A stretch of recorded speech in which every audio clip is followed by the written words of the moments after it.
Oo daw.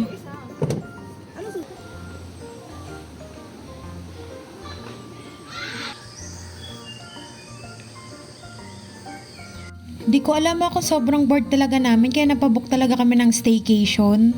Gusto kasi namin ng katahimikan tsaka nature lang yung naririnig namin.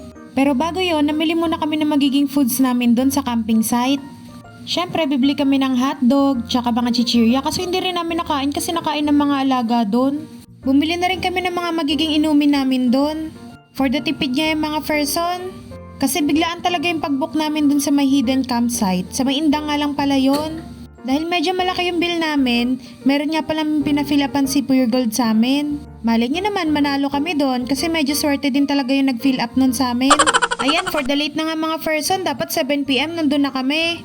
Kaso grabe yung traffic talaga sa Dasma, ayaw na talaga namin. Naghahanap na nga kami ng ibang campsite, baka kasi hindi na kami papasukin doon. Pero buti na lang mabait talaga yung may-ari, kaya ayan pinapasok kami kahit late na. Medyo nahirapan nga kami pumasok doon sa may place nila. Kasi baka mamaya magasgasan pa yung sasakyan na gamit namin. Buti na lang may good Samaritan talaga. Kaya ginaid kami paano pumasok doon. Kung paano mag-aatras, abante para lang magkasya yung sasakyan doon sa may papasukan namin. Thank you talaga sa pag-help. Kung wala talaga yan si kuya, baka hindi na kami nakapasok. Pagpasok pa nga lang namin, napaka-peaceful na ng place. Hindi dahil sa gabi na, pero ang peaceful talaga ng place kasi ang dami rin talagang puno. Pagdating namin doon, nandun na din agad si kuya, yung may-ari nga pala ng hidden campsite.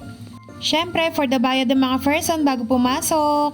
Tapos ginaid na pala din kami ni kuya dito kung anong tipi hut yung kukunin namin. Meron kasi silang tipi hut na malapit dun sa may ilog. Tapos may tipi hut naman sila sa taas na overlooking.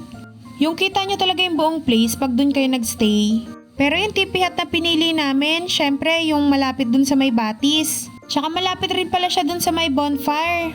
Kaso hindi na kami nakaabot dun sa may bonfire, hindi rin kami nakapunta kasi ang dami rin talagang taong nagbo-bonfire. May mga nag-iaya sa aming ibang grupo kaso hindi na rin kami tumuloy kasi medyo nakainom na rin kami noon. Baka mamaya kami na yung binobonfire dun. Huy, hindi ganon. Tapos kumain na rin pala kami nung binaba na namin yung mga gamit dun sa tipi hut. Buti na lang bumili na lang kami ng inihaw na liempo tsaka manok. Hindi na rin kami nagsaing kasi bumili lang din kami ng rice sa may mga karinderya. Hindi naman halatang gutom na kami niyan, no? Kasi ang haba rin ng biniyahe namin. Kung hindi lang talaga traffic at hindi kami late nakaalis sa office, baka maaga kami nakarating dito. Hindi pa nga namin naluto yung mga inihaw namin dyan pero kumain na kami. Meron kasi kaming hotdog tsaka nung isda.